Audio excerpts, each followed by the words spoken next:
ஹாய்ங்க. ரொம்ப நாள் கழிச்சு 199க்கான மிஸ்டர் லக்கி ஸ்கூப் ஆர்டர் வந்திருக்கு. தூத்துக்குடியில இருந்து நிஹாரிகா சிஸ்டர் 199க்கான mister lucky scoop order place பண்ணியிருக்காங்க. இவங்களுக்கு டோட்டலா 6 பீட்ஸ் ரிசீவ் ஆயிருக்கு.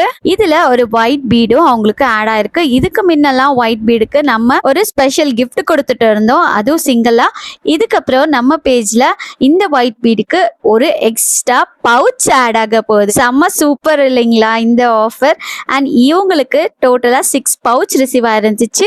ஸோ 6 பவுச்சஸ் எடுத்து வச்சுக்கிட்டோம். இது கூடவே அவங்களுக்கு ஒரு எக்ஸ்ட்ரா பவுச் ரிசீவ் ஆயிருந்துச்சு, அதையும் நம்ம அவங்களுக்கு எடுத்து வச்சுக்கிட்டோம். இதுக்கப்புறமா நம்ம பேஜ்ல யாராச்சும் மிஸ்டர் லக்கி ஸ்கூப் 199க்கு ஆர்டர் பிளேஸ் பண்றீங்கன்னா உங்களுக்கு சர்ப்ரைசிங்கா எக்ஸ்ட்ரா பவுச்சஸ் ரிசீவ் ஆகும்.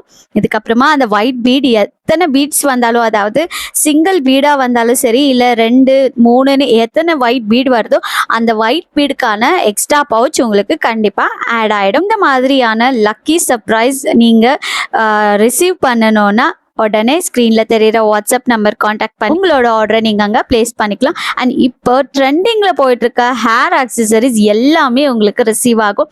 அண்ட் இந்த மாதிரி ஒரு கியூட்டான ஃபர் டைப் ட்ரெண்டா போயிட்டு இருக்க இந்த ஹெட் பேண்ட் இது கூட உங்களுக்கு ரிசீவ் ஆயிடும். இன்னைக்கு கிவ் அவேக்கான கொஸ்டினை கேட்டுடலாங்களா? இன்னைக்கு கிவ் அவேக்கான செகண்ட் கொஸ்டின் என்னன்னு பாத்தீங்கன்னா, ஜூன் 13 நான் போஸ்ட் பண்ணிருக்க வீடியோல நான் டோட்டலா, அதாவது ஓவராலா எத்தனை ப்ராடக்ட்ஸ் நான் அவங்களுக்கு கொடுத்துருக்கேன் அப்படின்றது தான் இன்னைக்கான கொஸ்டின். கரெக்டான கொஸ்டினை கமெண்ட் செக்ஷன்ல ட்ராப் பண்ணுங்க. அண்ட் நம்ம சேனலை சப்ஸ்கிரைப் பண்ணாம பார்த்துட்டு இருக்கீங்களா? நம்ம சேனலை சப்ஸ்கிரைப் பண்ணிட்டு பாருங்க. அண்ட் இன்ஸ்டா பேஜையும் ஃபாலோ பண்ணுங்க. இந்த மாதிரி கியூட் ட்ரெண்டிங் சர்ப்ரைஸ் உங்களுக்கு வேணும்னா ஸ்கிரீன்ல தெரியுற வாட்ஸ்அப் நம்பர் கான்டாக்ட் பண்ணி உங்க ஆர்டர் நீங்க அங்க பிளேஸ் பண்ணிக்கலாம். தேங்க்யூ.